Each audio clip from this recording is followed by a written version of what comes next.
উলামায়ে কেরামদের মুক্তভাবে আলোচনা করবার বাধা দেওয়ার সুযোগ আর এই বাংলাদেশে নেই।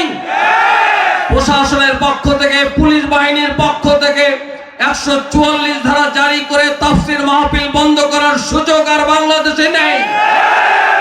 আজ আমরা ইসলামের পথে কথা বলবো, আজ আমরা আল্লাহ রাসূলের আদর্শের কথা বলবো। আজকে ওই নাস্তিকবাদীদের, ওই ব্রাহ্মণ্যবাদীদের ষড়যন্ত্রের মাধ্যমে এদেশের উলামায়ে কেরামদের হত্যা করার ষড়যন্ত্র আর কেউ সাহস পাবে না ইনশাআল্লাহ। ঠিক না?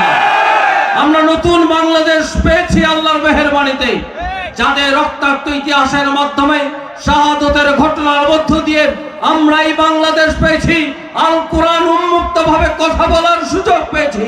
আমরা তাদের জন্য দোয়া করব, ঠিক কিনা? আল্লাহ তাআলা যারা এই রক্তাক্ত বাংলাদেশ জালিম জুলুম ফ্যাসিস্টের হাত থেকে আজকে কোরআনের বাংলাদেশ বানাবার সুযোগ করে দিয়েছেন, আমরা সেই শহীদদের জন্য আল্লাহর কাছে দোয়া করি। সবাই বলে আল্লাহুম্মা আমিন। আর যারা আহত অবস্থায় এখনো হাসপাতালে কাতরাচ্ছেন, আজকে যারা অসুস্থ অবস্থায় নির্মম ভাবে মৃত্যুর সঙ্গে পাঞ্জা লড়ছেন, আমরা আমাদের মহান মাহবুদের কাছে দোয়া করি আল্লাহ যেন তাদের অভিভাবকত্ব গ্রহণ করেন, তাদেরকে সুস্থতা দান করেন।